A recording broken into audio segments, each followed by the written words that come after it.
Hi, Judge Andrew Napolitano here, and you are on Freedom Watch with my guest and good friend and Fox colleague, Jessica Tarloff, not only a Fox contributor, but the Senior Director of Research at Bustle.com. So I want to talk to you about the phenomenon of the Doug Jones win in Alabama. I know you're ecstatic. I know a lot of Republicans that are ecstatic. Which would have been better for the Republican Party? A 51-49 vote in the Senate, which we will have as soon as he's sworn in, or a Republican that none of the others want their pictures taken with or are willing to shake his hand? And could be in every single campaign ad in 2018 and 2020. And would be the subject of an ethics prosecution or investigation from day one. Right. So I think we just answered the question. I think it is better for them to take the hit on the numbers. We've seen that they're now going to move very quickly on the tax reform bill to try to get that done before Jones takes his seat. I think that's unfair. Yeah. The people of Alabama have the right to have an elected United States senator there. Luther Strange is not elected. I realize the procedures under which he was appointed. But what is the rush? Is this so that Donald Trump can have boasting rights that I got this done before Christmas? They got to have something.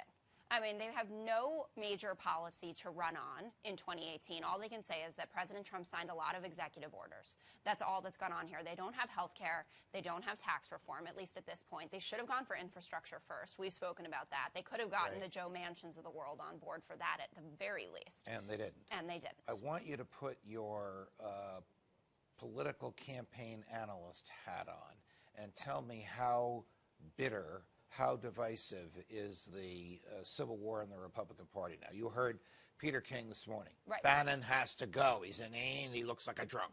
Pretty serious stuff to say. I do like his multiple collars, though. But Bannon is gone.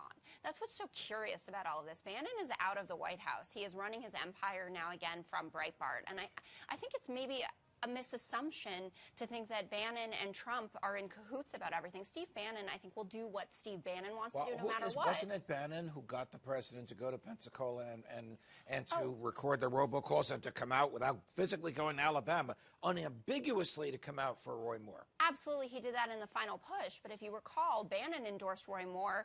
Donald Trump went for Luther Strange. I don't know if you believe the rumors that, he just said the wrong name, which I've heard, because Roy Moore is much more a Trump person than Luther Strange is a Trump person, and Trump never wants to be on McConnell's side. And Bannon surely wanted to go to Pensacola. And the thing is it was a tacit endorsement anyway of Roy Moore when Donald Trump started going after Doug Jones. He didn't say, I'm for Roy Moore, but he said, we can't have a liberal in the Senate. We can't have someone who's weak on crime, which when you prosecute Klansmen, I think you're not weak on crime. But from the point of view of mainstream Democrats, and you have your finger on their pulse, is this victory of Doug Jones an outlier? Or is it a reaction in a very deep, deep, deep red state to the antics and excesses of Donald Trump, the person? I think it's a sign of good things to come. For the Democrats? For the Democrats. And I think that's a lot about unity, and it's a lot about paying attention to who our real base is. Now, I was a Hillary Clinton supporter. Right. But you're defending 25 of 33 it's a lot. Senatorial and 10 seats in Trump states. Right, in 2018. In 2018. You have so a better chance of taking the House than changing the balance in the Senate? I feel very good about the House. The generic ballot has us up 13 to 15 points there, though it is time for a wave election. The Senate will be much harder. But I've seen some commentary this morning that says that Texas should now be in play, Nebraska, if you can pull something off like this. I thought it was really interesting that Donald Trump's approval in Alabama is only at 48% and only 41% at strongly approve. That says something about his popularity and his agenda's popularity. We need to focus on young voters. They delivered this for us. And black women.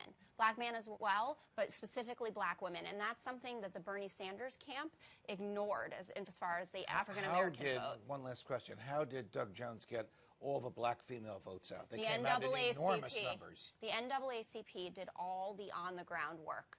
And Tom Perez this morning has been talking about how important the black vote was there. I hope that they will funnel more and more resources into getting people there, getting them there in time. Got it. There are so many barriers to minorities in this country getting to vote. And for those who are going to say I'm talking about illegal aliens, I am not. I am talking about registered Americans who are being told they need to use provisional ballots, who are waiting on lines for hours. Got it. And we need to fix that. Jessica Tarloff, always a pleasure. Yes, thank you. Thank you, Judge. From New York, defending freedom whenever they let me, Judge Andrew Napolitano. See you next time, America.